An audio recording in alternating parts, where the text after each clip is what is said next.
Hello, isang mapagpalang araw. Ito po tagapaglingkod nyo. Karunong nga Diyos, ikitinit para sa arts, no? Master Tinet. So, pasensya nga pala. Na-restrict yung account ko.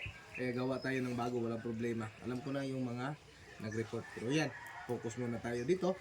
Ito po yung nakuha namin, no? Ito po ang bagong sibol na San Miguel, no? Ito po, dahon din ng San Miguel, no? Para pang paswerte at para sa depensa, lalo na sa kabal. At ito naman ang baging na tinatawag na sinukuan, no? Yung may cross na baging at malagkit yung dagta. At ito din ay nakakatulong sa pampaamo, pampaswerte, panghalina, at pinakaano nito is magagamit din po sa panggamutan, no?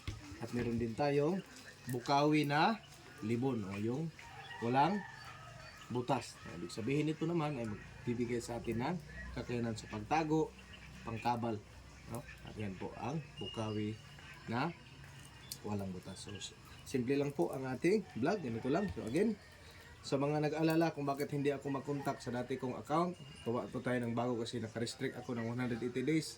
May nag-report sa atin dahil sa sinabi natin na gusto nating sabihin, isiwalat ang katotohanan kung ano ang kaibahan ng mutya na totoo at mga mutya na ginawa lang ng mga ibang antingero. Pasensya, masagaan ang sagasaan, wala problema, i-report nyo ako basta sasabihin ko totoo.